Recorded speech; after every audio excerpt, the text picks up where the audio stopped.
Closing arguments begin today in Donald Trump's hush money trial. And while the former president awaits his legal fate, Canada is preparing itself for a potential second Trump term.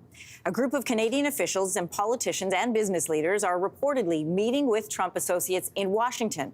They're trying to convince their U.S. counterparts that free trade and good relations with Canada are the way to go after a potential 2024 presidential election win. So joining us from Washington with more on what these meetings include is Adrian Morrow from the Globe and Mail. Adrian, good to see you. Good to see you too, Anne-Marie. So we only have to think back to the tweets from former President Trump about our prime minister to understand why there's so much concern. You'll remember he said Justin Trudeau was very dishonest and weak. What is the move here with these meetings? There's sort of a couple components to it. One is the inside game, where a number of former Trump officials met at a D.C. restaurant last month with Kirsten Hillman, the Canadian ambassador to Washington, and François-Philippe Champagne, the industry minister.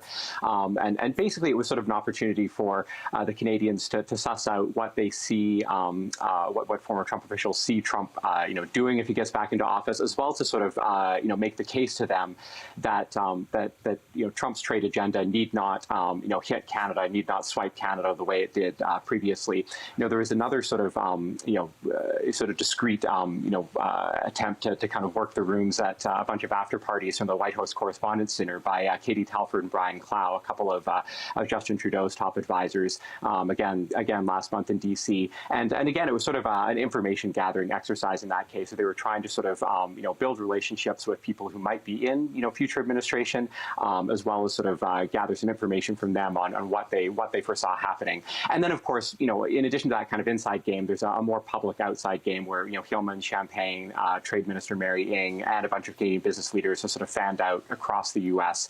Trying to meet with politicians and business people on the American side, and kind of remind them of how important the trade relationship is, and sort of try to build a network that they could then activate if a future administration were to try to put some protectionist trade barriers in place. The idea that these Americans would then pressure their own government essentially to not damage trade relations between the two countries. Okay, but you and I both know, and you were in the room last time that this president was in power, is sometimes that doesn't matter, that he will shoot from the hip. And despite all the best advice from people in political channels, he's going to say what he's going to say, and he's going to think what he's going to think. Do you think that these meetings are worthwhile? I think so. I mean, I think there was evidence last time around that pressure did have an effect on the White House. There was one time when Trump considered actually pulling the U.S. out of NAFTA and starting this kind of 6-month clock to pulling the U.S. out of free trade. And he was essentially sort of talked down from doing that by Republican members of Congress, by his own agriculture secretary, showed him, all the American goods that were being sold to Canada and Mexico. So there is sort of value on that front.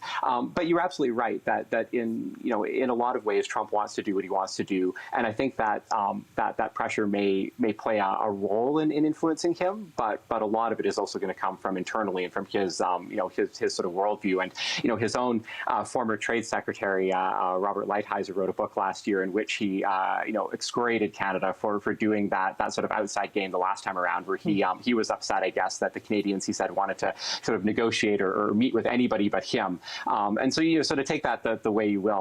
Does that mean that the push was effective, or does it mean that it irritated him so much he didn't want to listen to anybody who was telling him not to not to put too much pressure on Canada? But certainly it's something that the Americans have noticed, and that has been effective. So covering all bets, as it were. More than a few things have changed between our countries since Trump was last president. So what specific policies would be at play? Where are we putting the emphasis if there is a potential second term? So there's really two things that Trump has talked about that I think have the Canadians worried. One is that he's promised to put 10% tariffs on all imports coming into the U.S. And so the Canadians basically want to know, would that include all the countries with which the U.S. already has free trade agreements, or is there some, would there be some opportunity for Canada and others to get exemptions? And then the other one is that in 2026, there's a mandatory review of NAFTA/USMCA, where the three countries have to decide, are we going to just extend it as it is, or are we going to reopen it to renegotiate? And the Canadians think, well, if Trump is in office in 2026 and decides to reopen and renegotiate, he might go after some of the things that he wanted last time around and didn't get, like having a guaranteed percentage of all cars, sold within North America, made within the U.S. Things like that Canada successfully pushed back on last time around. So those are really the two big things: the USMCA review, and then this maybe more immediately this 10% tariff promise that he's making. The USMCU or the CAMUS, whichever letter combo you decide to use for the new free trade deal. All right, Adrian, good to talk to you. Thanks so much. Good to talk to you. Thanks for having me. Hey, thanks for watching. If you liked this, be sure to subscribe here, or you can check out more Your Morning videos right here.